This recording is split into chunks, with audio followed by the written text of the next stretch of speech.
What's going on, you guys? This is Delta Sweet, and my latest single, Whiskey Like You, is out now. This is On The Porch with Front Porch Music. Played the Plaza for the Predators, Nashville Predators, for an opening slot before a Preds game. So that was very exciting. That's fun. Yeah, go hockey. So I think that's going to be the title of this episode.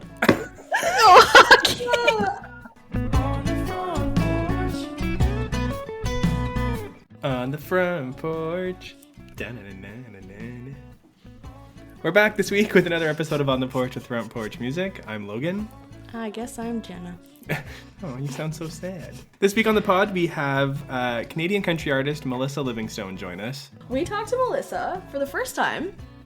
I know we've had a couple of repeat guests recently, but alas, we haven't had a chance to talk to Melissa yet. She had her first top 50 last year with her song More Time, which was a really good one. It connected with a lot of people, myself included. She has since released another really great song called Horses Back. We talked about, what's her hometown called? Ucluelet? We learned how to say Ucluelet, Yeah, and it's still hard to say. for sure. We also talked about her time and experience performing on Broadway for, what was it, like 200 shows, she said? That was last year alone. Yeah. Crazy. She has her stage legs, nonetheless. Sure does. Here's our chat with Melissa Livingstone.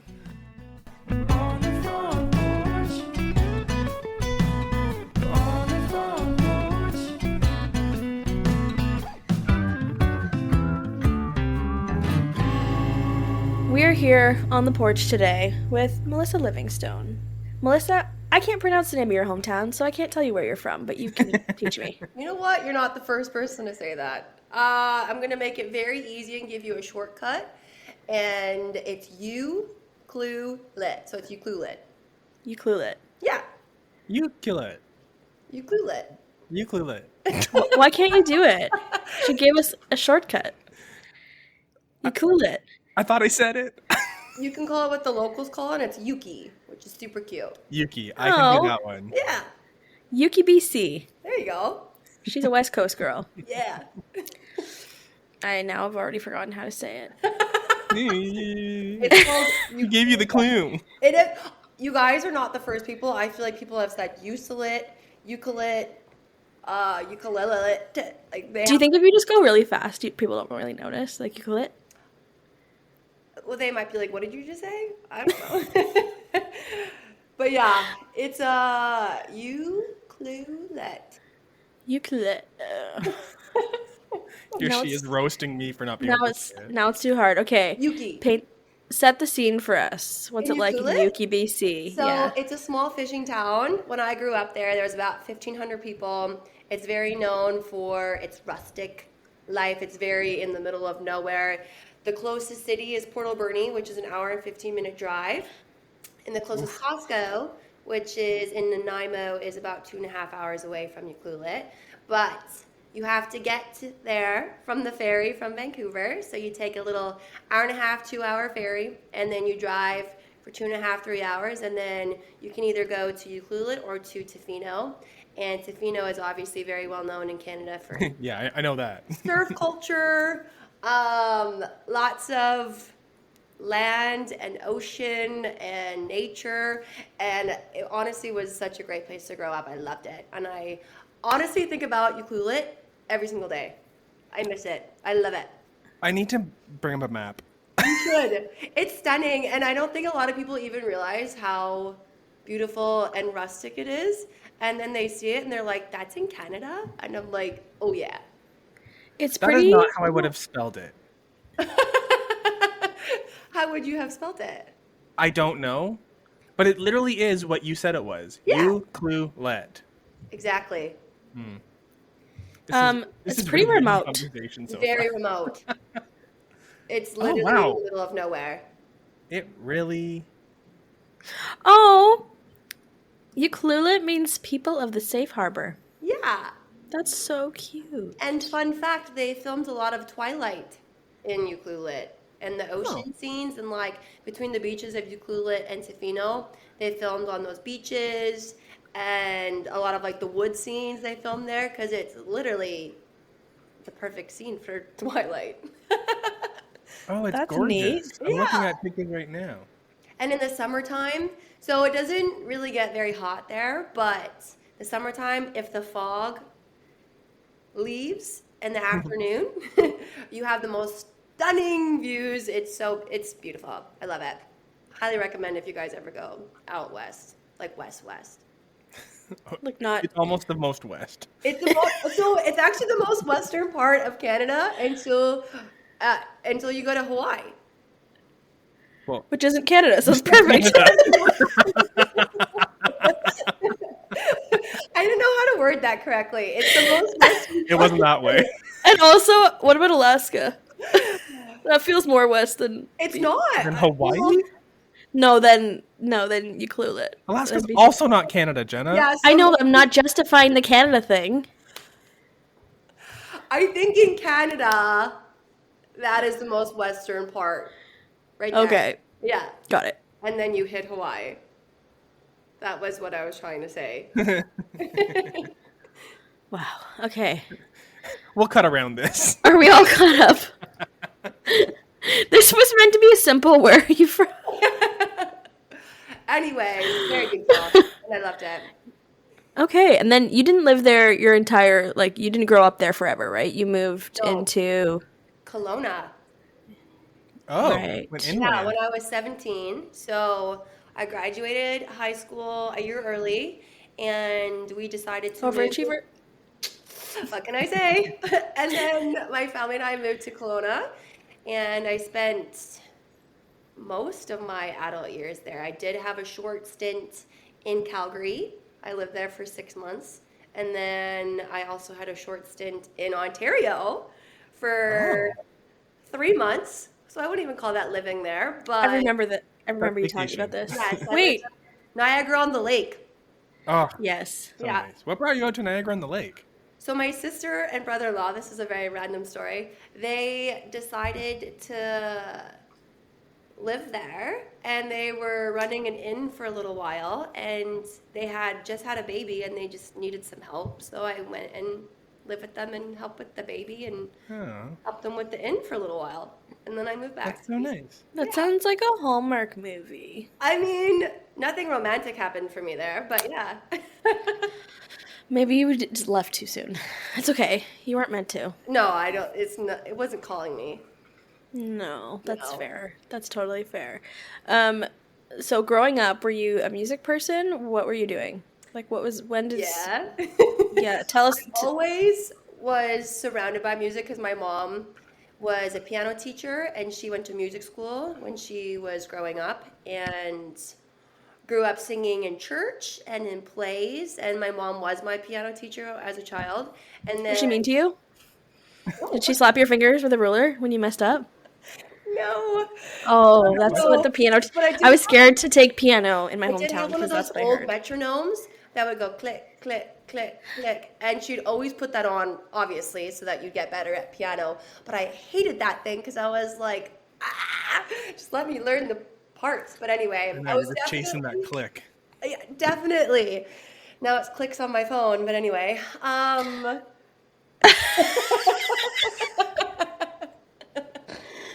Why'd that slide in so easily? That was really funny. Anyway, both my sisters were kind of musical. My middle sister played guitar, and then my oldest sister played the fiddle. But they never really were like super pumped about it. I always knew that I loved being a performer. I loved to be in front of people and putting on a show from a very early age. And whenever I was singing, say like at church or in a play, I always wanted to be in front, and I wanted to be the loudest and the proudest. So I definitely had a love of music. And then I didn't really like listen to a lot of country music growing up. It wasn't because my family didn't like it. It just wasn't very popular. But as a teenager, my friends loved country music. So kind of just started listening to Alan Jackson and Keith Urban and Miranda Lambert. And I was like, this is cool. And that's kind of where I started learning how to write songs, was listening to country music. What did you listen to before you met country music? Honestly, I have no idea what we were listening to as we're growing up. We listened to the Eagles. We did listen to Dolly Parton and Kenny Rogers. Right. That's a staple. Staple, obviously. But I cannot recall for the life of me what my family was playing growing up. I know. I What do about know when you I were? did listen to some Amy Grant. What about like when you were a teenager and your friends when you were like 15 and 16? Pardon me? When you were like 15 and 16, what were you guys listening to and like Oh, downloading, like buying Alan on Jackson. iTunes? Okay, Oh, by I then, went okay. through like a small phase where I was like totally into emo, kind of like. We've all been This is there. what I was looking for. We've all been there. But then I was like, hey, what is going on here? So yeah, I think in my teenage years it was like Carrie Underwood, Keith Urban, Alan Jackson, like that kind of early 2000s stuff that was around what I was listening to. Very Okay. influential. Okay. Yeah. Love that. Um, and so when you graduate school and you're like thinking about career as a musician, what's in your like what are you doing to figure that out? I don't think I ever knew what the heck I was doing, to be honest. So I was 17, and when we moved to Kelowna, I think that's when I was just first starting to be like, hey, I'm trying to figure out how to write country songs, and I don't really know anybody in this industry, especially going from a little fishing town of like 1,500 people to Kelowna, which was like 100,000 people, and just like meeting people. Um, but mutual friends with mutual friends. When I was 19, I met a producer in Vancouver, and he was like, let's record. And I'm like, well, I have all these songs that I've been writing since I was like 15 years old. I don't know if they're good or not. And we recorded them. Now that I look back, they're absolutely terrible songs. But you start somewhere. And I remember being so like cute and naive and carrying around these CDs and just like going to the radio stations in Kelowna and being like, here's my CD. Please listen to it. And like, I'd love for you to play it. And just learning steps and how to talk to people and figure it out. And then, so that was when I was 19. When I lived in Calgary, I was 21 and 22, and I moved to Calgary with intentions of meeting more people in the country music scene because Calgary is very good for that. And so I moved there and I met like a ton of people. I worked with a different producer, was starting to write more, do co-writes. And that's kind of when things actually started to happen. And like, that's when I had my first radio song and figuring out how that world works. Still don't even know how it works, but Spoiler. but yeah, I feel like it's a long process, especially if you don't know a lot of people. And as a young kid, turning into a woman and then writing songs about life that you go through those steps and figuring out how to reach the right people. And now even the music world has changed so much in the last 5 years with COVID. And I'm like, you just always have to stay on top of things. And it's crazy. It's always a learning curve. And then you moved down to Nashville. I did 3 years What- ago.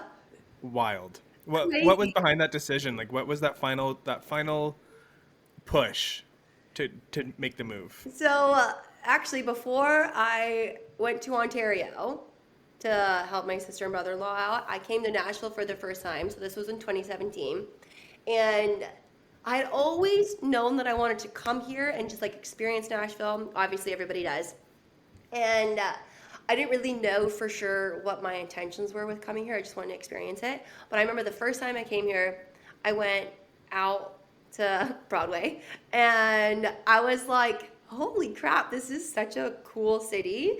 And since 2017, I always went back to Nashville every year for like a week of writing. And then in 2021, I think, yeah, 2021, I came to Nashville for a month and I recorded a couple songs in the studio here and was just writing the whole time. And I'm like, okay, we got to figure out how to get there because this is where I want to live. And so I asked a lot of people that I knew that were Canadian down here. I'm like, how the heck did you move here? And how do I move here? And it was a lot easier than I thought it was going to be. It is still kind of confusing having to like renew everything every year, but I got my visa and then I moved here in 2022. And it's been a whirlwind since I moved here. Where were you based out of?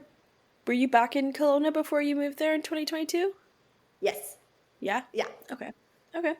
And so now you've been there for 3 years. What's one thing you wish you knew before you moved down? Uh,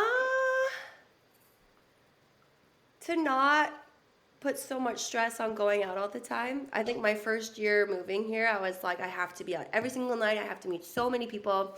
And I feel like that's an easy way to burn out because you're always putting so much out there that I think it's okay to like still have a normal life while you live here and like go out to dinner and go to a movie and go do normal things and have hobbies and not just solely be so like this is the only thing that I'm here for because It I makes feel like sense because like when you're going out for just a week at a time, you yeah. have to like fill that entire week up. But then Yeah. so like when you move there, you're probably like it takes a minute to flip that brain. Totally. I think it took me like a year. And there's nothing wrong with doing that. That's a good way to meet people. And I met so many people when I did that. But then you still want to like enjoy what you're doing musically. So if all you're doing is music, you're probably going to burn out and be like, I don't want to do this anymore. So I think just like having things that also bring you joy outside of music and making sure that you have a balanced life is very important. Okay. Life lesson. If you're thinking of moving to Nashville, keep that in mind. You Yeah. can't go down there. I mean, everyone learns And it rip their own every way, night. but it's okay to like also be normal. Yeah. Yeah. I like that. I like that. I Okay. finally went to Nashville for the first time last year. And one of my core memories from my first time in Nashville, you were there. Oh, yes. And we went, What is and it? this is like the lamest core memory, but here we go. We went, like the day we got there, we were so tired, Jenna and and I don't remember what we did, but then I remember we landed at a pizza shop or place. Yeah, that pizza place, the And wedge. we ate a lot of Oh, pizza. yes. Oh, yes. And I think at one point, Jen and I just kind of fell asleep at the table. And you were there. Honestly, the wedge is great. They have great pizza. The vibes are good. They got the darts. They got random little arcade games. So, I mean, it's not a bad core memory. I'm glad I'm in there. Thank you. It's true. Excuse me, your core memory wasn't my broken ankle. Oh, That's your core memory. I was thinking that this was somehow going to turn into that, but Me too. No, Crazy. that's a different core memory of me sitting yeah. in the urgent care waiting room. I still think that happened. What happened Yeah. again? You fell walking? Yep, just walking. Wasn't even drinking yet. Nope. That's so bad. Oh my goodness. Yeah, that was unfortunate. But it's okay, we learn. Oh yeah. I was wearing, there's literally nothing I can do about it. I was wearing flat shoes. I wasn't drunk. Shit happens. The ground in Nashville is like this though. Yeah, exactly. Yeah. And make sure you have travel insurance is all, I think. Yes, that's the The life lesson. lesson right there. Yeah.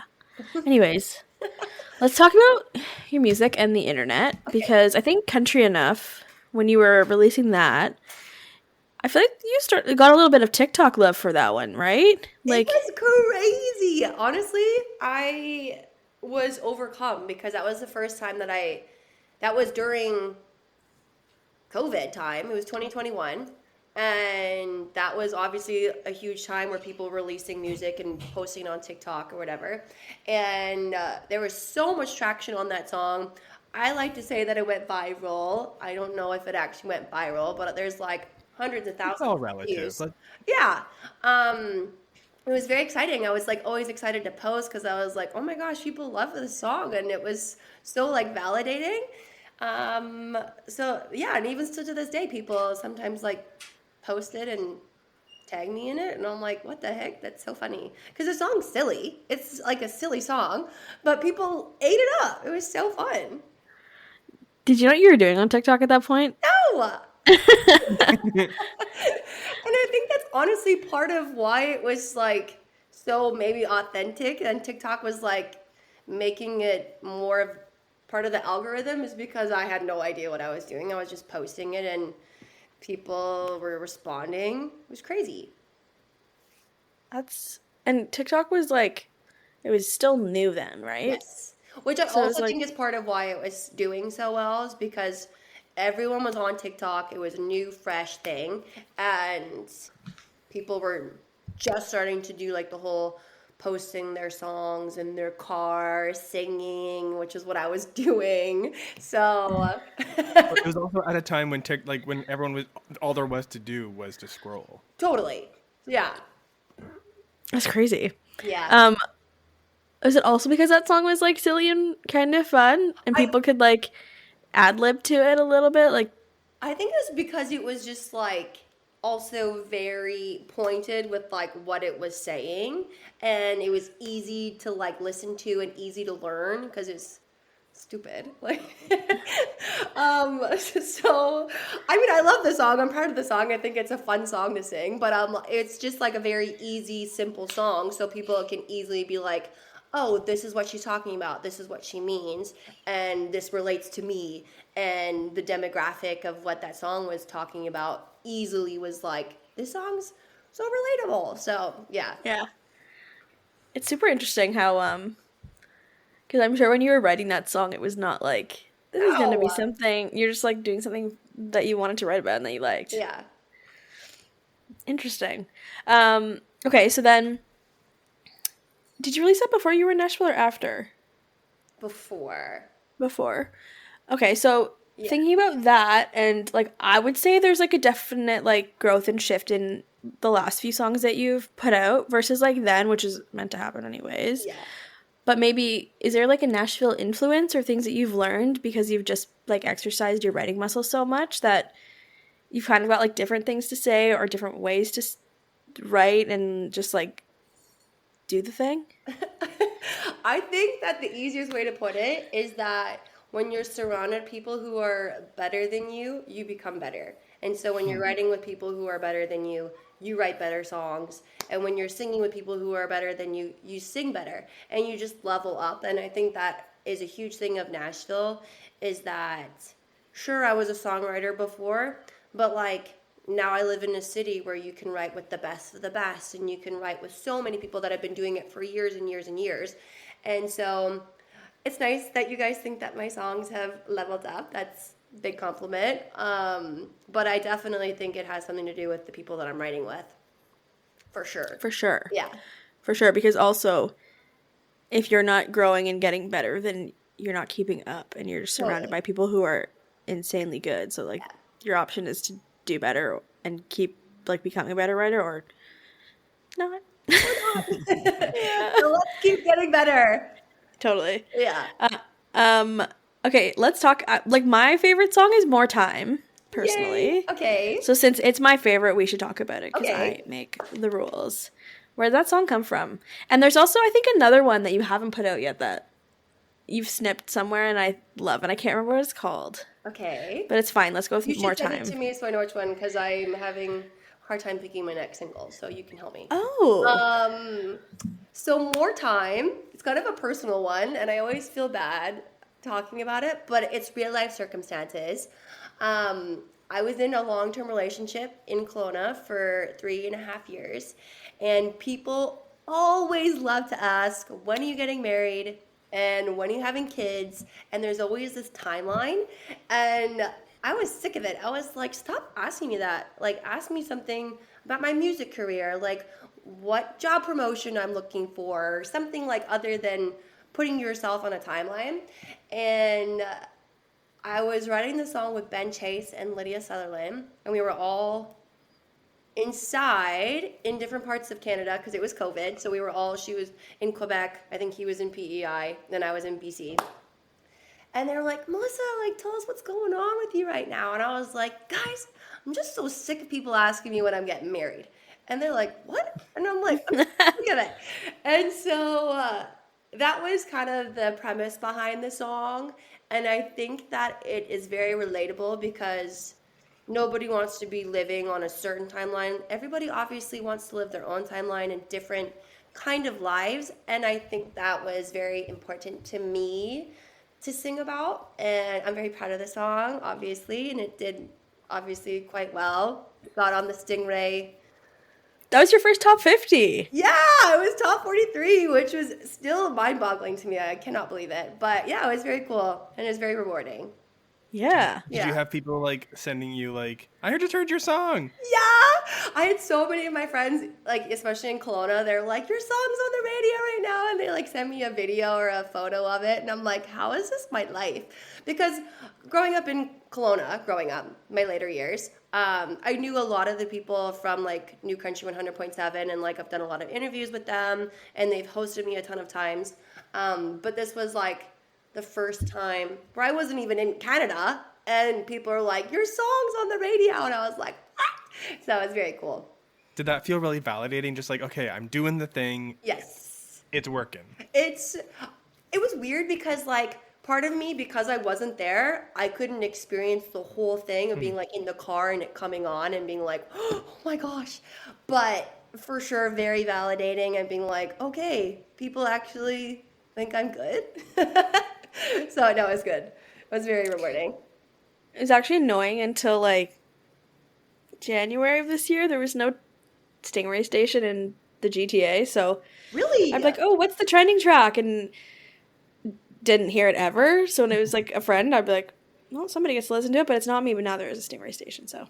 Why didn't they have one? That's so surprising. Well, I don't know. Country stations come and go in Toronto quite a bit. I don't think it's like a great market long term, unless now it is, or it becoming better because there's 2, 3. Wow. It depends. Like, I'm not sure where there's a hot country station. I don't know if it's like Toronto is like it might be a little bit more north of the like downtown area. But the Stingray station, I park my car on the second level underground, and I can still get that station. But So it's good. I can't get the KX station 2 floors underground. So Stingray it is. yeah. But anyways, yeah, that's super cool when you like those programs are really great for They are. like reach, right? Totally. And like people would stream the song after they heard it on the radio, or they would like follow And Shazam it. The people And were Shazam looking for it? you. Isn't that cool? And I'm like, what? So definitely cool, like going on to the apps and seeing like how many Shazams you had in like a certain city, and you're like, I have fans there? What? Yeah, it's very cool. It like, do you look at it sometimes and go, how do I have fans in that spot? Like, who lives there? Oh, yeah. And why? All the And how time. do they know me? And like especially like random countries, and they like my song, and I'm like, where are you getting this from? Like obviously streaming is everywhere, but it's just so cool when you're like played in Beijing or something, and you're like, "You listen to me?" What? Yeah. We get that with the podcast a little bit too. Like we have That's cool. every episode. There's at least one stream from Paraguay, and I'm like, how? Shout out. Whoa. So They shout love out you to guys. whoever's listening from Paraguay. I love that though. It means that the whole world can partake in something. And it's Yeah. always one stream. Only one person. That's all you need. Yeah. It's true. My thing is, what corner of the internet are we hiding in for some of these people to find us in other countries? That's kind of random. Interesting. Or is it some random Canadian that moved there? Or that. Could be true. Could be true. I mean, I shamelessly plug this at work sometimes. I'm like, hey, have you guys listened? And then somebody will listen at work and then tell me about it. And I'm like, oh, man. I don't like my coworkers know this. You should always plug. We're always Do it for plugging the streams. ourselves. We have to. Yeah, yeah. ABP, always be plugging. Yeah. Plug in what? That was dumb. I liked it. Oh my god. Okay, so I loved More Time, but you also put out Horses Back, which I also loved. I Okay. love Horses Back. I think Yeah. it's such a beautiful song. Thank you. I feel like it's been a different response from More Time. And it's also, this is what's hard about the industry is like, you can have one song that does so well, and then you put out a song that you think is like just as equally as amazing, and then maybe it doesn't do as well. So like Horses Back is doing great, but it's not getting a program, which is fine yet. And there have been a couple of no's at radio. So you just never know when you put out a song what's going to happen. And I love Horses Back. From the moment we wrote it, I was like, this is such a cool song. And I love the analogy of it meshing into life. And I love like horses, and I love like Western living. And I think it's very cool to incorporate both of them into a song. But it's just the ups and downs of the industry. You never know what's going to happen with it. And I think that More Time was such a like relatable song to anybody, because everyone can feel that. We're like, Horses Back, maybe people don't understand it as much. I don't know.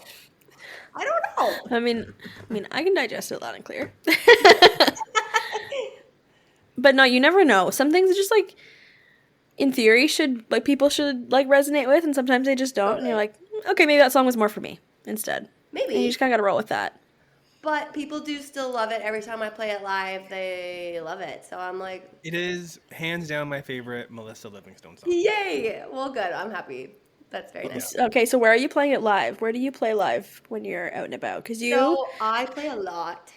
Yeah, I was gonna say, you don't have like your stage training wheels. They'd be gone long time They're ago. gone. I played over 200 shows in 2024.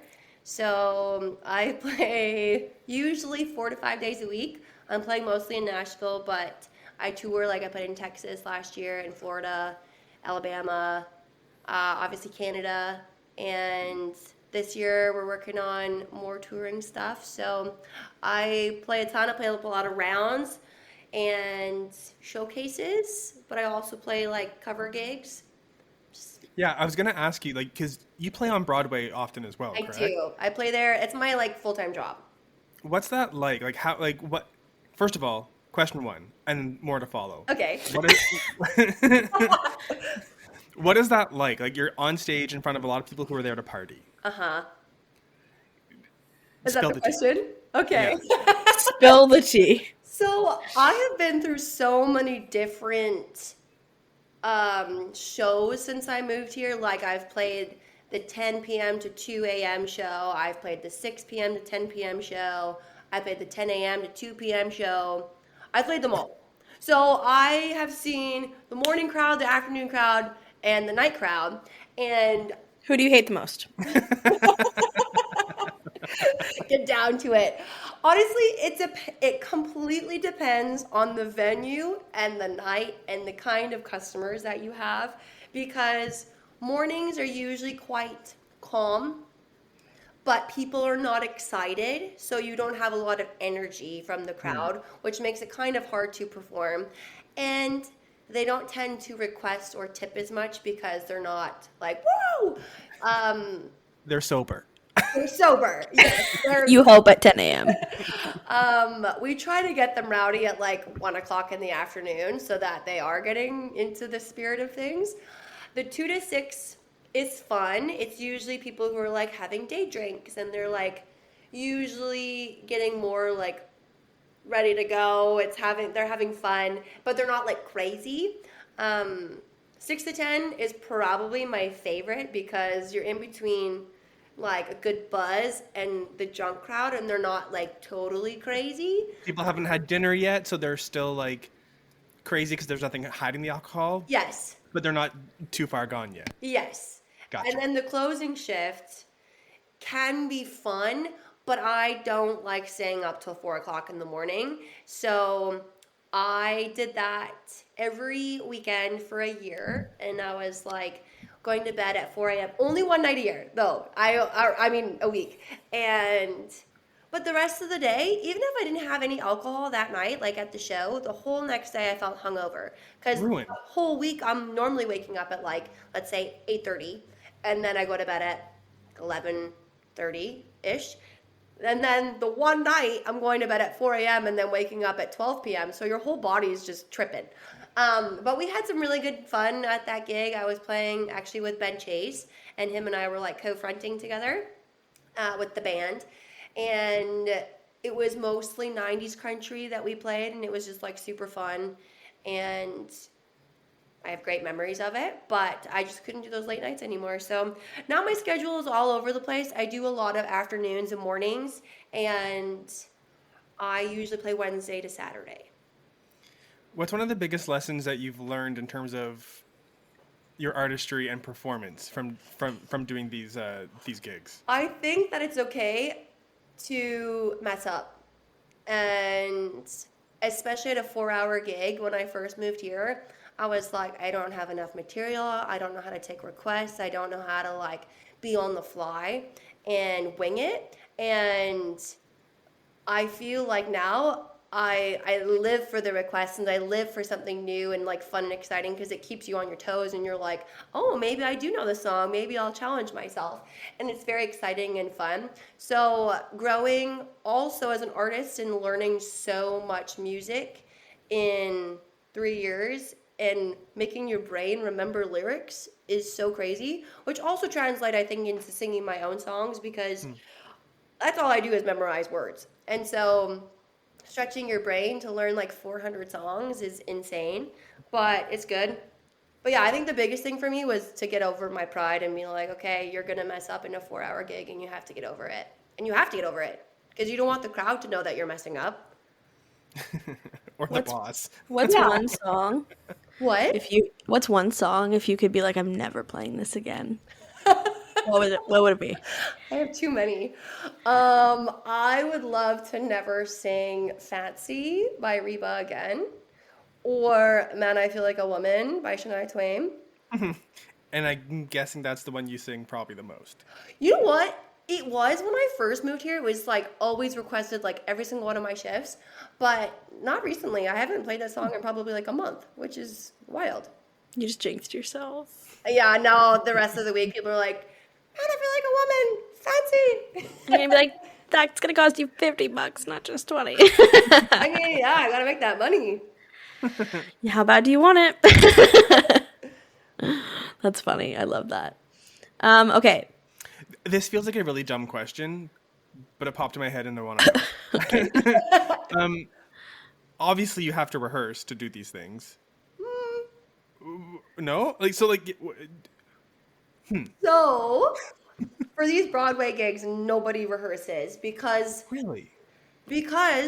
everyone who plays Broadway has either been there for years and knows all of the songs, or they're already so like good with their chops they can just do things on the fly. So if it's a new song that's coming out, like a popular song, let's say like Megan Maroney puts out a new song and it's like a huge song, I'll have to go learn it, and then if people request it, then I know it enough to like play it. But we don't like rehearse as a band or anything. Like everyone kind of just like listens to a song if they don't know it, and then they'll just play it. But if we're doing that was not the answer I showcase, expected. like when you do showcases in town, when you're playing your own original songs, like I have rehearsals for that because I want it to be perfect. Yeah. So, yeah. Huh. Good question though. I feel like a lot. I don't know what answer I was expecting, but that wasn't it. Oh. I ran on the assumption that like, yeah. I assumed that like you would rehearse like when you first started, and then like you just kind of fall into it. But I think that I just was thrown into a lot of things that made me very uncomfortable when I first moved here. Like, especially as a full band and I didn't know so many of the songs, I would put them in a playlist and listen to them when I was like doing errands or driving or something. And so I learned them that way so that when somebody did request one of those songs, I would be like, at least I've heard it a few times. Like, heard it before. Yeah. Because a 4-hour gig, there's so many songs that you can't practice that all the time. You just have to figure it out. Run with it. Yeah. Oh my goodness. What's one venue you'd like to play that you haven't yet? The Bluebird Cafe. And you realize you could sign up on Monday nights, right? Isn't I Monday night could, open but I night? want to do You want the, yeah. I want the real deal invitation to come in. Yeah. So I'm waiting Okay. on that one. But it's on my list. I also would love to play CMA Fest this year. I did submit, so we'll see. They are announcing this spring, but it's spring now, so Hurry up. Let's go. yeah. And then obviously the Opry, but I feel like that is a little bit still something that I would like in like a year. Fair. Yeah. Love it. Yeah. Reasonable timelines. I think Reasonable so. timelines. Yeah. Yeah. Okay, I love that. Okay, we're coming close to the end, so I think it's time to play this game and figure out where you were at during these songs. Oh no. And We there's already one. did it a little bit, but Yeah, it's fine. It's all good. We're gonna go all the way to the back. The first song you have on your Spotify is called Wrong Number. And I'd totally be lying if I said I listened to the song, because I just found it, so I've never listened to this in my life. Oh no. Let's hear about it. where were you in that time? What was happening in You your know life? what? Is this a great song? Does this say 2016? When 19. For Wrong Number? Yeah. Oh my gosh. Okay. I wrote this song on a trip to Nashville. I wrote it with Michelle Piera. And I think in 2019, I think I wrote this in 2017. And I had a crush on this guy, but he at the beginning was into me, and then obviously things didn't work out. And I think in my mind, I wanted to always call him, but I didn't want him to know that it was me. So that's kind of like where the song came from. I don't think I actually called him.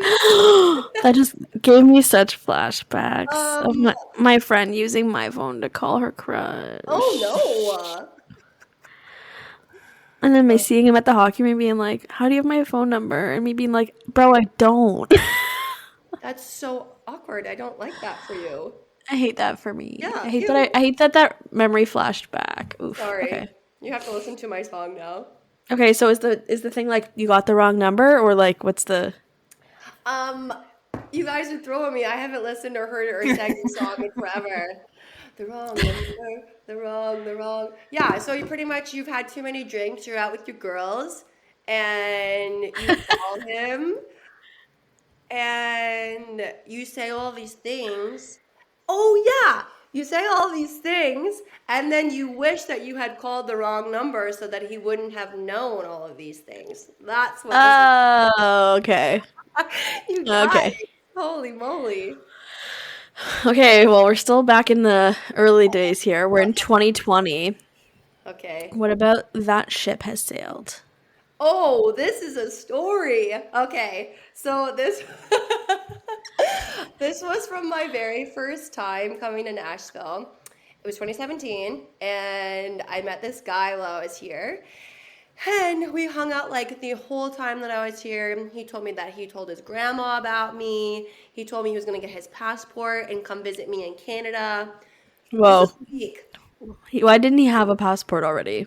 So many Americans don't have passports because they don't really They live in the leave. center of the universe, Jenna. Yeah. Got it. Got it.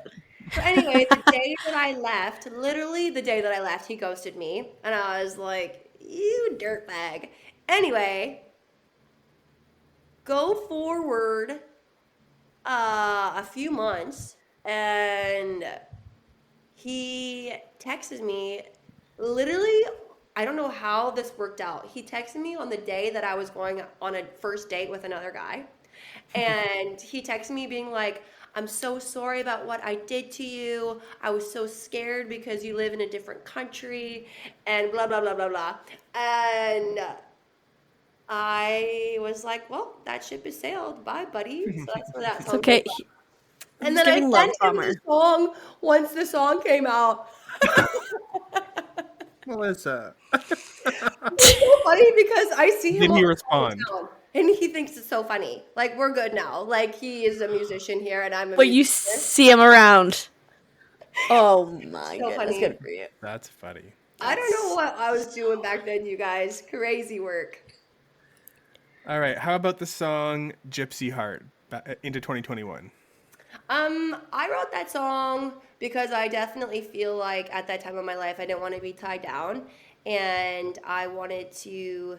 That was when I was deciding to move to Nashville, and I didn't want to be in a picture perfect life. I wanted to be on the road. I still do. I wanted to be like traveling, and I just had a gypsy heart. So that's where that song came from.